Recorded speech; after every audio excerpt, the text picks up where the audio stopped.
Auzubillahiminashaitanirrajim. Bismillahirrahmanirrahim. Assalamu alaikum, ladies and gentlemen, and thank you so much for tuning into Pakistan TV. You watching World this morning.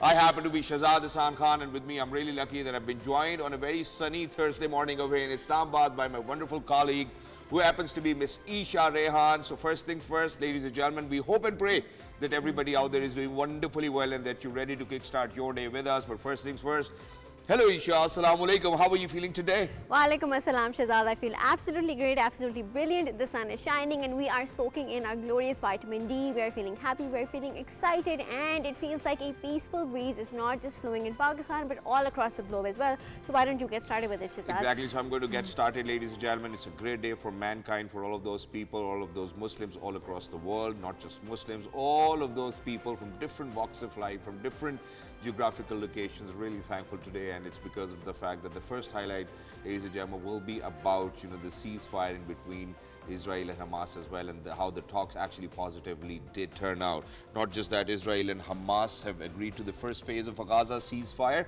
aimed at ending a war that has killed tens of thousands, destroyed the Palestinian territory, and unleashed a major humanitarian crisis. United States President Donald Trump wrote on his Truth Social platform that Israel and Hamas have signed off on the first phase of the US proposed Gaza deal, allowing for the release of all Israeli hostages. Mediator Qatar confirmed the deal, saying that more details would be released soon, and that's exactly what we will be talking about in today's program, ladies and gentlemen, because in a while we will be joined by the ambassador of Palestine in Pakistan as well, and not just that, Palestinian journalists will be joining us today for a wholesome conversation as to how the deal is actually going to unfold in between Israel and Hamas. All right, and as the world's eyes are glued on this deal, a lot of developing stories are going to come about, and we will be watching closely, and we hope and pray that the people of Gaza are safe and sound.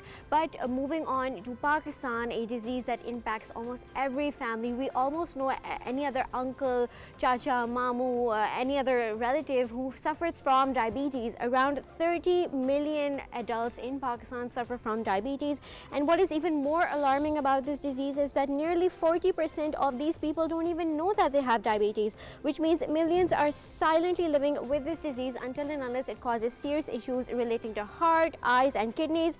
So the hopeful part is that type 2 diabetes can be cured, and we will be talking about lifestyle changes with our guests in the studio today. Exactly, and with that, ladies and gentlemen, we are going to head out towards a short break. Don't go anywhere as we build up further on how the ceasefire has been taking place, and how it will unfold for the people of Gaza and the people of Israel as well, and how the exchange of the detainees is actually going to take place for both the countries, and how the United States President Donald Trump have actually spoken about that the Gaza people really need to be happy because we're going to build back better, and that it's going to be a safer place. How Prime Minister of the Pakistan, ladies and gentlemen, have actually played a very crucial role in making sure that he speaks about the people of Palestinian and the atrocities and the genocide which took place in Gaza at the UNG as well. Don't go anywhere. We will be right back and we'll build up on it. Good morning.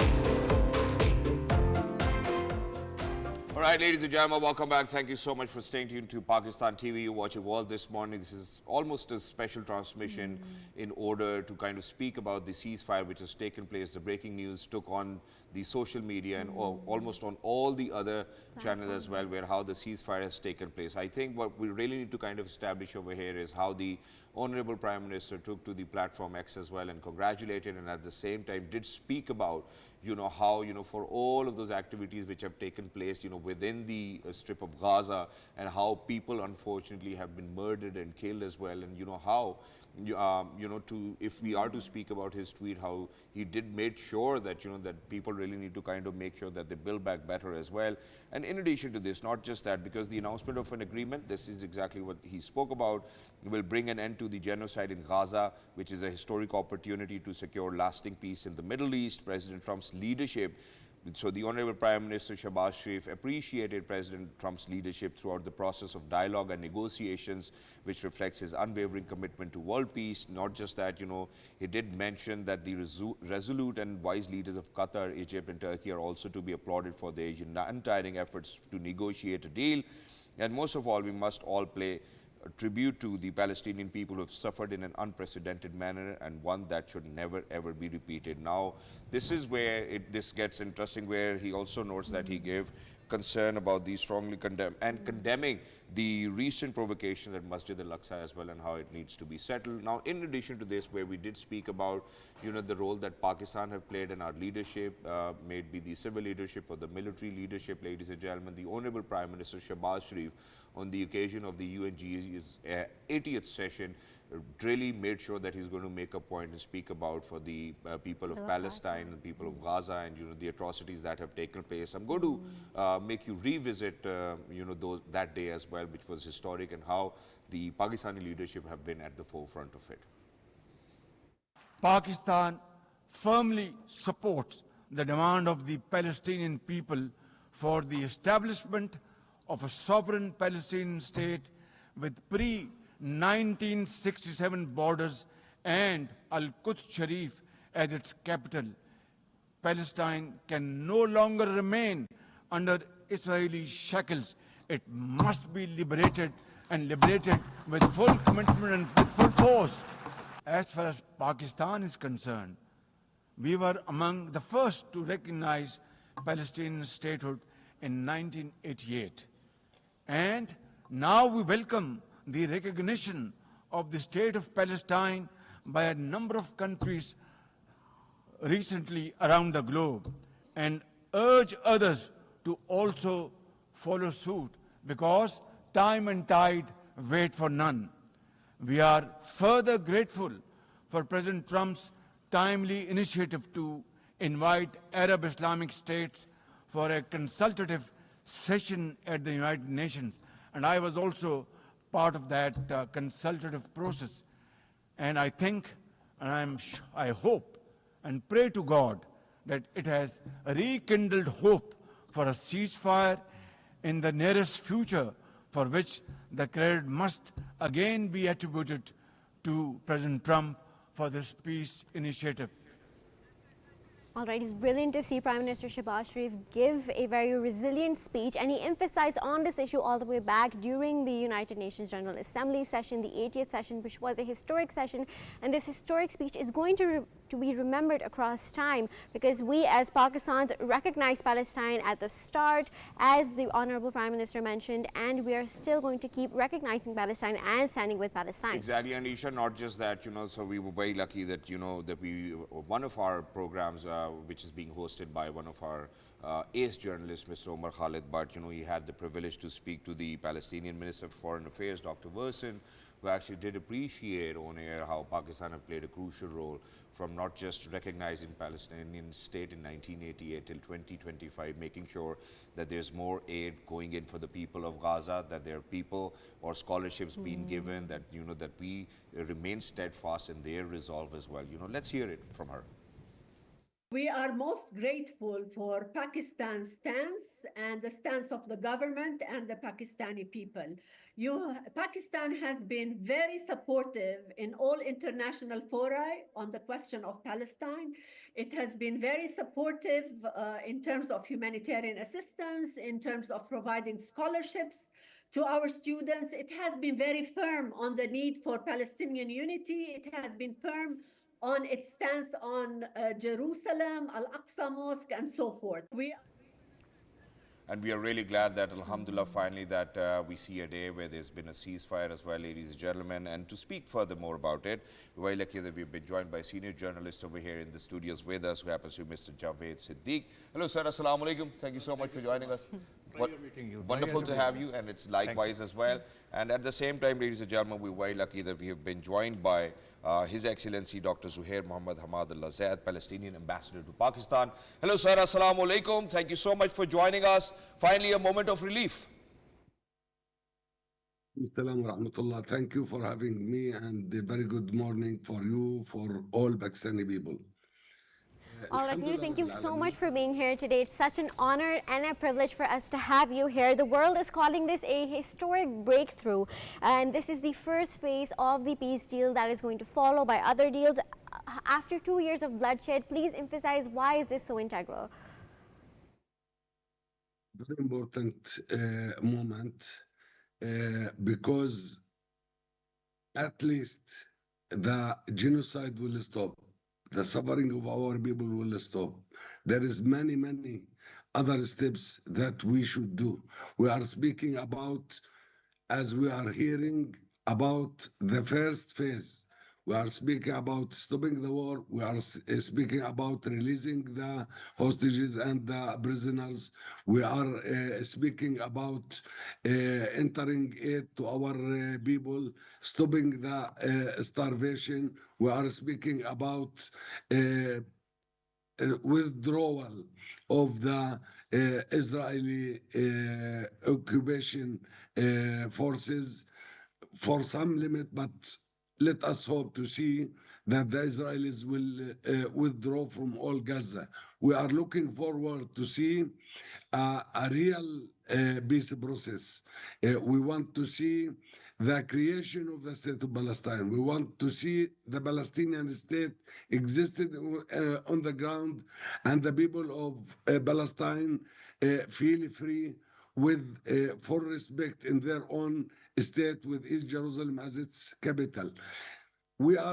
I think we need more and more time, but let us hope that this first stage of this agreement will lead to have a permanent ceasefire and will lead to discuss the main issues that always causing such conflicts and such violence in our region.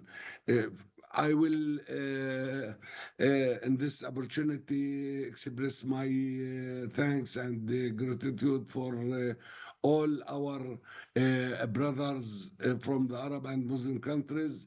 A special thanks for the states who make a long time of negotiation and mediation. Our brothers in Egypt, Qatar, and Turkey. Also to extend this thanks to the President of United States and to be very keen. United States has the ability to do so before also, but to come late, it's better than not to come or to have such an agreement. Let us hope to see what.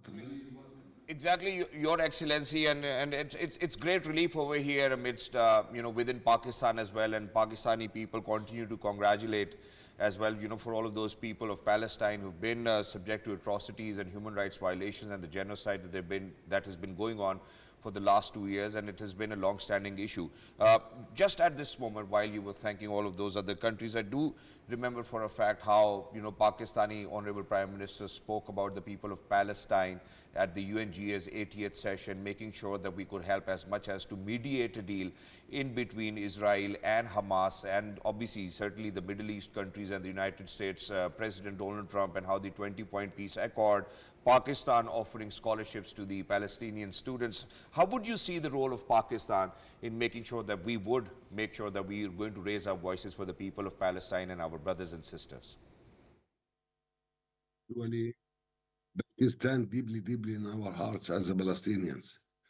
Pakistan, when you speak about Pakistan, you should look to the long history of commitment for the Pakistani governments, for the Pakistani people, to support the Palestinians in all levels. Pakistan, one of the states that from the beginning of our revolution had been contribute a lot in all levels. It's not just scholarships and aid and no. Pakistan had a very important pillar in state building where there is many of our officers in all spheres, I mean it, in all spheres, that they are now holding a very important positions in our government, in our ministries, everywhere. So whatever we will say, we can't find the words to thank all the governments of Pakistan, all the people of Pakistan, all the political parties of Pakistan, especially His Excellency Prime Minister, with his very strong messages that he sent to the whole world all the time, and also he touched our hearts as a Palestinians here in Pakistan, especially our students, when he told them in a very sensitively way, telling them that feel that you are at home. Wallahi al-Azim, that this is your home. His Excellency was very keen, very sensitive, and we really appreciate his very strong support in all levels. So much, Your Excellency, for the facilitations. And now coming back to, how the, peace talks have unfolded. So speaking to Sean Hannity on Fox News, President Donald Trump said that after the phase 1 of the peace deal is complete, people will begin getting along and Gaza will be rebuilt. The president added that it would be a different world and that there would be wealth spent in Gaza. How do you see that statement? We positively to what's going on. For us, the Palestinians, we ask from the beginning to stop this genocide, to stop this pain. We are looking forward to see Gaza as it was, at least. We want to reconstruct Gaza. We want to rebuild Gaza. It's not just the construction, it means the buildings or the infrastructure or whatever. Look how much the people had been suffered. Look about the post-trauma that Palestinians had been having, children, women, eldest.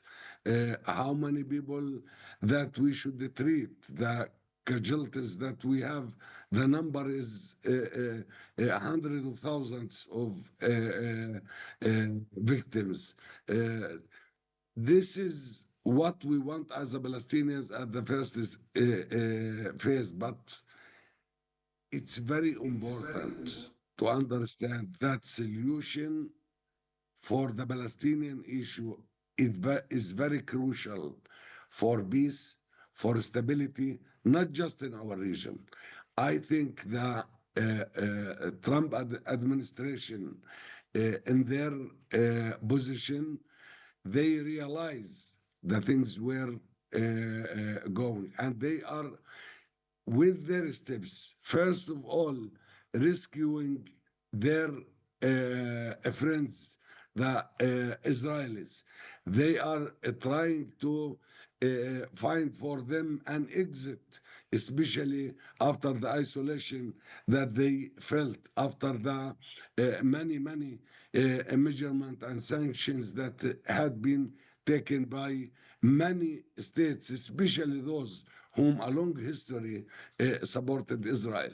The Americans themselves, with their also unlimited support and strong support to Israel, felt the isolation when they are now alone in the Security Council, standing beside Israel, giving Israel all the immunities. So it's really the time, if they want to feel stability, to take care of their own interest as Americans, also to be keen in their new orientation and to impose in Israel, to not just to stop the war, but to reach and achieve an end of this long struggle, and to give the Palestinian their rights. When the President Trump saying about justice for all the sides, the Palestinians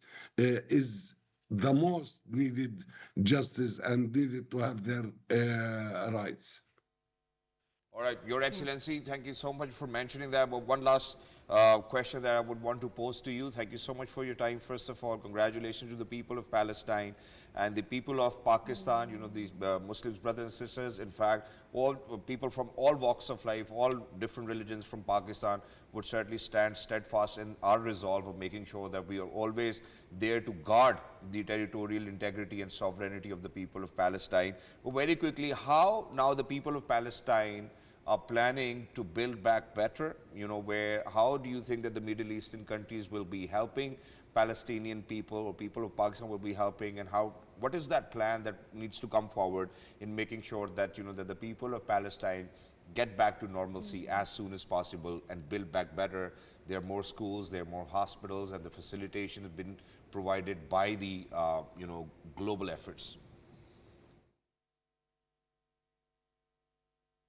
Palestinian government and the Palestinian state had did a lot to find the plans and to calculate the damage, to know exactly what needed for Gaza, with the full cooperation of the international organization, the most specialist ones, all together with the Arab and Muslim efforts. First of all, it should be held a meeting for all the donors in Egypt for this better, and our brothers in Egypt will lead this process and have a conference there just to deal with the issue of reconstructing Gaza, rebuilding Gaza. Arab and Muslim countries in general, they will be the first in the forefront for such a mission, and other friendly countries, especially from Europe. This is the expectation. This is what we want, but will be a very difficult and long process. It needs not just the goodwill from all the donors, but also it should be again a goodwill from the American administration to put a pressure on Israel to open the borders, to give us the ability to rebuild our country. It's very important to give our government the ability to do whatever they are doing in other parts of the state of Palestine. The government of Palestine has the ability to do so, and it's the time for the international community in general to push forward and to end this struggle once again. And this is in the hands of especially the Americans. They can do something. They can influence Israel. They can put an end for this occupation. Inshallah, this will happen, and this is exactly what we are witnessing as of now as well. Thank you so much, Your Excellency, for being with us. Lovely to be in conversation with you. Just very quickly, moving on to Javed sir over here. So now, sir, you've heard the Palestinian ambassador to Pakistan. You've heard their foreign minister. You've heard the Honorable Prime Minister Shahbaz's speech. How do you think that all of this has unfolded? Great day for humanity when the ceasefire has been announced. Yeah, it's a great moment. I think a historic moment. After 2 years of mayhem and genocide through which the people of Palestine, especially the people of Gaza, have passed through, and the atrocities to which they were subjected by the Israeli forces, I think this is a moment to rejoice. True.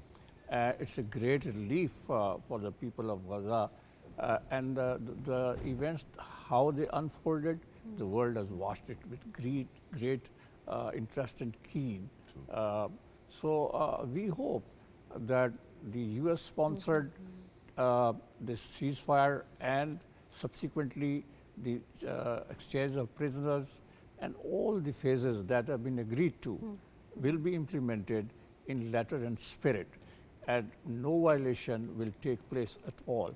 And after 2 years of this killing and starvation of people, men and women and older people, the time has come for the world at large, and specifically the United States and Israel, to give a pause to it and give relief to the people of Gaza. Very well spoken, and you highlighted each and every part of this very essentially. But talking about the matter at hand, President Trump has personally taken credit for it, calling it a great deal, a great day for the world, and hopefully a peaceful spell has been brought upon the Palestinians. However, last night, even though the ceasefire was announced, Israel still conducted airstrikes against Gaza. How fragile do you think this ceasefire actually is? Do you think Israel will be bound to actually follow these rules, or will it keep continuing to conduct atrocities against Gaza? Well, the world has seen and witnessed how the Israeli defense forces have been violating ceasefire one after the other. The agreements that had been reached between the two sides, they were massively violated by the Israeli forces. But now that the President of the United States is himself a main player in this game, and he has assured the world and also the 8 Islamic countries who had supported President Trump's attempt to bring peace and to end this Gaza tragedy, this is the time for President of the United States of America to put full pressure on Israel and its forces not to violate the agreement that has been reached to. Exactly. Or do you think that it can be a pressure tactic? Because on the other hand, in Egypt, Sharm el-Sheikh, everybody sits down. There's Witkoff is there, his son-in-law, Jared Kushner is there, the Qatari Prime Minister is there, and they're all sitting down with the Hamas's leadership. And on the other hand, we do see how Israeli forces continue to, barbarically, unfortunately, and cause atrocities. Do you think that it must have been a pressure tactic for Hamas leadership to kind of settle down, be like, hey, you know what, we accept the 20-point peace accord and let's get done with it? I think yes, but the world is now basically losing the patience. True. Because, so much has happened. This kind of atrocities have never been witnessed before in the history of the world. 2 years, such a long period of time, the genocide, using the food as a tool for starvation, and they have used every tool that they had in their command to put pressure on Gazans, to destroy them, to destroy their houses, schools, hospitals, colleges, etc. So I think there's a limit to it. And in the UNSC, UN Security Council meetings, United States feels that it has been isolated because majority of the UNSC members have always gone for a ceasefire and end to this genocide. And now the United States realizes that diplomatically it has been isolated at the World Forum. So I think President Trump, it is high time for President Trump and the U.S. leadership to carry out the commitments and promises that they have made to the Palestinians as well to the world at large. And that's exactly, sir, where the question will rise, because unfortunately this ceasefire, as of now, the kind of conversation and for how long it has been going on, it looks really fragile from where we sit down and speak about it. And unfortunately, we have seen, you've already spoken about it, that that the Israeli forces will continue to cause such atrocities, and we have seen that while even the conversations were going on, they would attack the people of Palestine. Now, what I would want to speak about over here is, do you think that with changing governments, because we do know how the Honorable President Trump has actually made sure to intervene and get that ceasefire done, it has taken quite a lot of blood and sweat, and not just in that region, in multiple regions all across the globe, we have seen how Donald Trump has actually played a very pivotal role. And it's the leadership which has actually created that difference, which we wanted to see as humans and, for all of those human rights activists out there. Do you think that with changing governments, the narratives might change, or do you think that it will stand tall as of whatever the 20-point peace accord holds? I think it's a real test of the Trump administration, that the promises that they have made and the way they have handled this whole situation. And he has been making big promises to the world that he is going to put an end to this war, to these atrocities and this genocidal war that was launched against the people of Gaza. So I think it is a test of the leadership of President Trump, whether he stands or whether he is able to meet out the promises that he have made to the people, to his own people, and even in the United States of America. There is a huge lobby that is putting pressure on the Trump administration to do something to put an end to these atrocities and this killing and this mayhem and bloodshed. And probably a on true this point- candidate of Nobel Peace Prize as well. He is also, yes, and our Prime Minister and our leadership has recommended Yes, him to yes, be yes. for this. So if he really wants this peace Nobel Prize for Peace Nobel Prize this time, then he has to ensure that this 20-point formula, whatever it has been, is implemented in letter and spirit, and no violation takes place. Israelis have never, ever gone by the promises that they had made to the people of Exactly, Palestine. Thank you and so Javed much, Sahab, at this point of time, imagine that that we are going to take you to the people of Palestine and how they think and how they feel about it and how jubilant they are about the ceasefire. We're very lucky that that we were in conversation with this journalist the previous week as well. HANEEN, HARARA, thank you so much for joining us. It's a great day for humanity. Humanity wins today. How do you think that the people of Palestine feel as of now after the ceasefire has been announced? Well, good morning. This is a historic day after very difficult rounds, after 2 years and 2 days of ongoing massacres, appalling atrocities, and genocide against civilians in Gaza. We talk about have 2.3 million people live in 365 square kilometers. So maybe the ceasefire news gives such needed hope at last, but they have only agreed to the first phase of the ceasefire. Remember that the last ceasefire ended after phase one.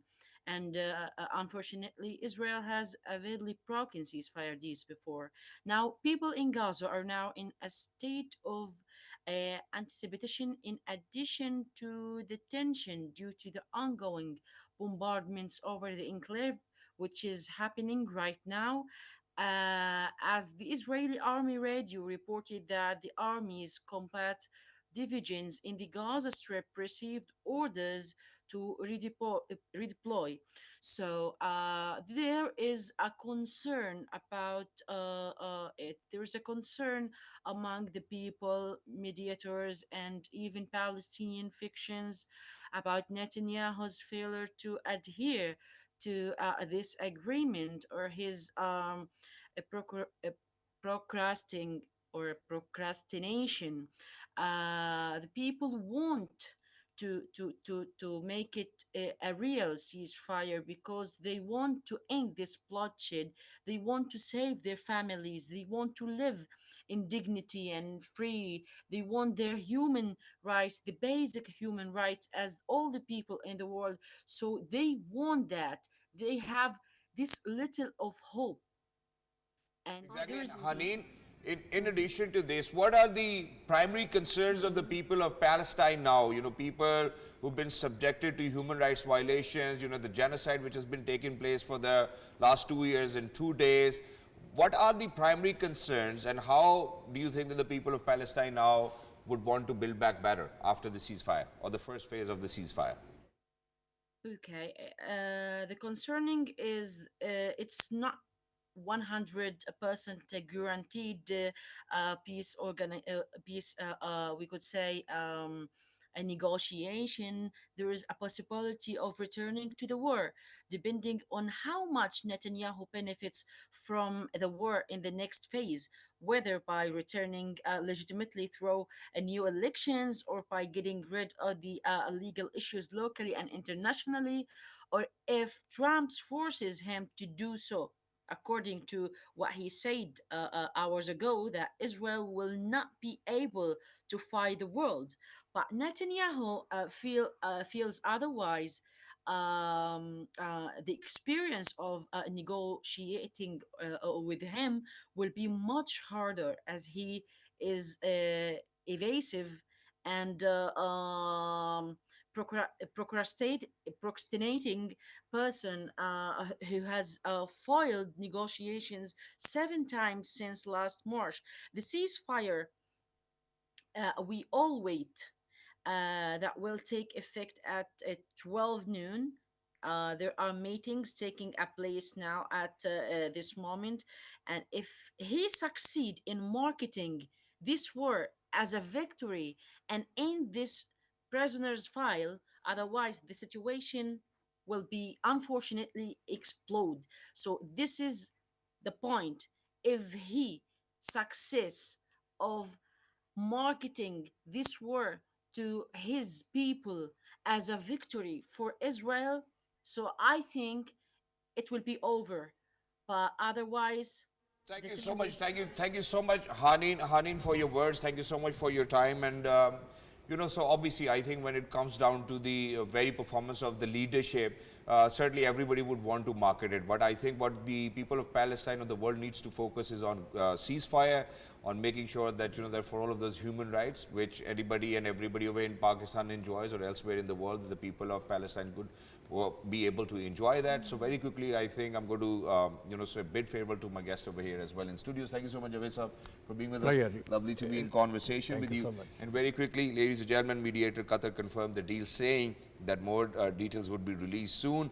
Hamas said it will exchange 20 living hostages for 2,000 Palestinian prisoners as part of the first phase of a deal to end the war. And on this, Donald Trump said that after phase 1 of the peace deal is complete, people will begin getting along and Gaza will be rebuilt. A great day for mankind, for all of those countries who played a pivotal role, our leadership, civil leadership and military leadership. And first things that we really need to kind of mention is shukr, alhamdulillah, that there is an end to war in Gaza. We are heading out towards a short break. Don't go anywhere, because it's not only the war which actually kills people. There are other things. We will be speaking about it. Don't go anywhere. We will be right back. Good morning.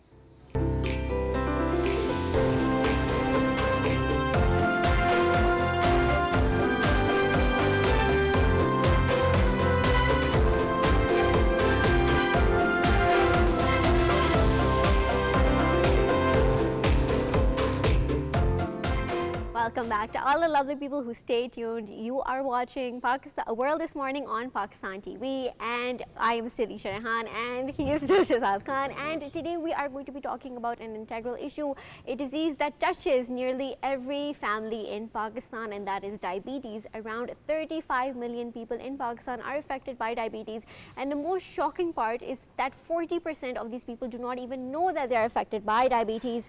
But the hopeful news is that type 2 diabetes can be cured due to lifestyle changes, and to speak more about this, we actually have an important guest in our studios today. He happens to be Dr. Inayat. Thank you so much for joining us today. Thank you very much for inviting me. Very kind of you, ma'am. Yeah, diabetes, as you mentioned, I can say diabetes is getting increasing in incident. Now we can say that around about 33 to 34 million people are being affected in Pakistan. So Pakistan is one of the highest country in the world that having diabetes. Some of the diabetes are not being diagnosed, underdiagnosed, and nobody knows that they have got diabetes. So just imagine 1 in 3, 1 in 4 are diabetic in Pakistan. So it's worrying. So if you don't do anything now, the way the things are going in 2050, this will become 70%. Now, so we have to do something now, otherwise it will get very late. Exactly. And you touched upon how Pakistan is the one country that has diabetes in staggering figures. Why is that so? And we always mythicize diabetes with people who have obesity, right? But it can also be in people who are slim and fit as well. So why is it so common in Pakistan? Yeah, it's a very good question, because always the people think that when you are obese, when you are overweight, you will have diabetes. It's not happening like that. In Asian, South Asian, in our country, the people can be slim and they can have a diabetes. Remember, there are 2 types of diabetes, type 1, type 2. Okay, type 1 in childhood and type 2 is in up till the age of, you can see it between 30 and 40. All right. So it is not only the obesity, it is the lifestyle around us. So if you want me to talk about the lifestyle, you know what is happening now, that previously, you know, we were moving around, we were walking around. Now we are going to our work by car, so no walking is gone. Then if you look to your healthy lifestyle, so the way we eat, so that is a triggering, so we eat processed food. So the home cooked food is gone out of the table now because we want easy way to do it. The other thing is we are not active. We are just sitting in front of the box or just reading the things on the phone. So that has made us very lazy. Genetics also play a major role also. But there is a new concept came, and it is positive now, that air pollution is the one of the major factor now that it can affect that you can get diabetes. Exactly. Please touch on that. How can air pollution actually cause diabetes? I think everyone wants to hear about this. Yeah, what happened when you inhaling the polluted air, it will cause inflammation in your body, and that inflammation will create problem with the absorption or with the way the insulin work. So the insulin will not work in that way. So this is very important, that our air now to be polluted, how much we can clean it up. So it's not a new concept. There are a lot of research has been done on this, and I need to emphasize on this. And we have seen researchers about diabetes, right, that it can be managed through insulin and medications, but can early detected diabetes be reversed through diet and lifestyle changes? Yeah, you are perfectly right. Remember, as I mentioned in the beginning, 34 million people are diabetic in Pakistan. Round about, a lot of people don't know about it, that they have got diabetes. So what we call pre-diabetes. So when the diabetes starts, you can have a warning sign. Okay. So what we call pre-diabetes, and then it goes into diabetes. So if we do a simple test, for example, a blood sugar, that can guide us. The other thing is as you mentioned about that the way the diabetes working around the system of the human being is that we have to be so careful that what we are eating, what I have said to you, what we are doing with our lifestyle. Yes, diabetes can be reversed. So those days are gone. When you have got a diabetes, then you say, oh, throughout of my life, I'll be on insulin, I will be on the tablet. No, it's not like that. We say we prevent diabetes, but we reverse diabetes. Thank you so much, sir, for saying that, because that's exactly what I would want to ask now. For all sorts of grains that we consume over here, how we are such bigger fans of chapati and parathas, Of course. how the flour that we use is something which actually causes quite a lot of glucose in our bodies. And that's exactly where I'm going to touch base with how to reverse it as well. Is it most of the time the dietary habits that you really need to adopt to, or other alternatives of whatever you're consuming with which you can actually reverse diabetes? Yeah, you touched the point there, which is important. Okay, the food is one of the factors. But you know, if we improve our habits, now the diabetes can be reversed. If somebody is on insulin, type 2 diabetics, they are on insulin, they are on multiple medication, we reverse them. But we gave a contract with them that, listen, you want to reverse your diabetes or no? If they say yes, then they have to change their habits, the lifestyle, the food way. And I can say, you know, the walking habit. Only 30 minutes walk, but brisk walking. All right. Okay, not slow walking, brisk walking. Brisk walking. Every day, no sugar. No sugar. Okay, that is very important. Less carbohydrate. So what we are doing, we are consuming a lot of high calorie intake, no fiber. So as you mentioned about chapatis and parathas and all those sort of things, we are very fan of those sort of things. And Do our we oily think salads. about, say, beans, chickpeas, or lentils? All these are very healthy food, cheap, healthy, and very good. And the body accept it. So we need to think about it.